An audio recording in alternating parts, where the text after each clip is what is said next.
How's it going, everyone? So we are back with a little bit more information on the Bradley.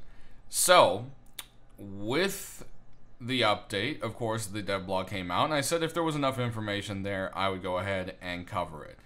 So, they are working on getting everything implemented. A lot of, like I said, has to do with the optimizations of the nav meshes, which, if you want kind of details, you can go into the dev blog, but as you see, there's a picture here. And basically, they're trying to make these pathing areas for the new NPCs to be able to kind of work around and move. And that's basically what they have to finish before they can get them in here. This also affects the tank a little bit. And I think also, well, it's not a tank, really. You need to stop calling it a tank, German. Because everyone's freaking out. It's not a tank, it's a personnel carrier. I got it. And it also has like a very specific name, and people just don't understand that layman's terms are layman's terms. People are going to see a vehicle with treads and, you know, what looks like a cannon on it, and they're going to call it a tank. That's just how it is. Also, I'm referring to it as the Bradley APC because that is how Rust is referring to it in its game. If that's wrong, that's their own thing, but that's what it's called in this game, okay? They could call this the pig sucker, and I could have like 50 of you tell me that it's not called a pig sucker, but I don't care because that's what the people who put it in the game are calling it in their game.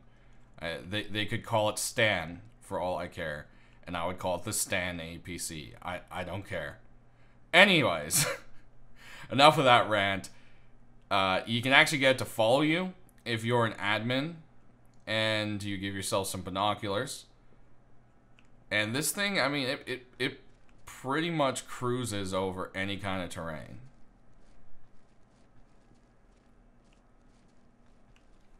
Come on. As I say this, it just stops moving. But there we go. So, and it can cruise pretty fast. It can move around. Well, that's interesting. It just kind of floated there. But yeah, as you can see, this thing can move. And so a lot of people are asking, where is it going to be? What's it going to do? This and that. So that's the information we have. This is its home. It will live here for at least the first iteration of it. And it's going to be circling around the rocket test site. And the reasoning for that is this thing, the loot here is just too good, and there has to be something to challenge people. So, you know, it's going to be the land version of the heli, and it's going to be patrolling around here, trying to make your life a little bit harder. Now, a lot of people are asking, is it going to be like the helicopter, where if you are naked, it will leave you alone? And the answer is no. It will always kill you no matter what. You go near it, they kill you. That's that. So, that's not fair. Naked solo nerf. Well, it will have blind spots. What those blind spots are, don't know. But they're saying that you can tactically, even as a solo player, somehow be able to still take it out if you're smart and know how to survive. Remember, it's a survival game, and like, you need to be smart about stuff. Don't just be like, I should be able to poke it with a stick and it should pop like a balloon because I'm by myself and don't have friends or am antisocial or just want to bitch about being solo for the purpose of bitching. So, yeah, just stop.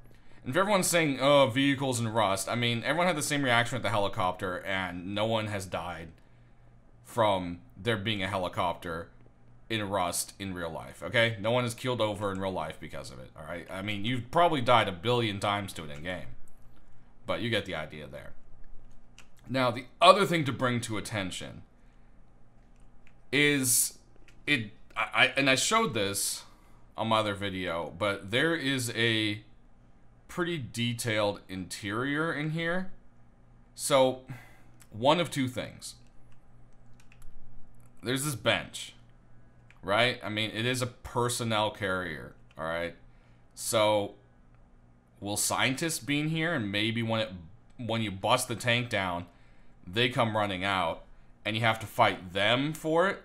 And once you have, then the loot is sitting in there somewhere, or maybe it just opens for the fact that the loot's sitting in there. I don't know. It'll be very, very interesting to see how that all goes. So that's pretty much the detail there. Now, a lot of you guys said you wanted to see it in the dark with the lights. It does have some pretty lights. So there we go. This thing is pretty neat. Now, at night, I'm assuming it's going to be quite blind like the helicopter. I think it's probably only going to see whatever its headlights seem to cover. So you can see that radius. That's quite a blind spot around it in the evening. So that might be the time for solo players. I'm not sure. We'll have to see. But I know that unless the helicopter spotlight gets you at night, it pretty much ignores you. Compared to during the day, it will see you from like 10 billion miles away. Because you forgot to remove one piece of clothing or something. So, again, that doesn't matter with this guy. Its line of sight's pretty good. I mean, you can expect that there are, you know, sights from each little gun encampment, or little gun stationed on it. But, again, we'll have to see. But, very cool at night.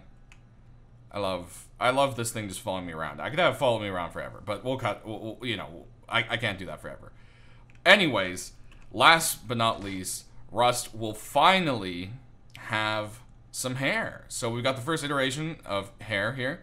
And as a lot of people said, this guy kind of looks like Dr. House, which is a bit strange. But yeah, hair looks, it's in the rough starts, but I can't wait to actually see it and be able to customize it. And that's the one thing, we might not be able to pick our sex or endowment in this game, but they do eventually want to let us stylize ourselves with hair. How that will work, I'm not entirely sure. We'll just have to see, but you can customize a beard and your hairstyle and this and that to kind of, they want us to be able to differentiate between other people. So we'll see how that goes. First iteration there. We've also got a couple of new models for the head, and that pretty much covers what we missed by putting the video out before the dev vlog. So as more information comes out with this thing, once it's actually patrolling and how to take care of it, any changes like that, we'll be sure to cover it in the video. I hope this helped answer a few questions for you guys that you might have had left over. And as always, don't forget to click that like button to show your support, and we will see you guys later.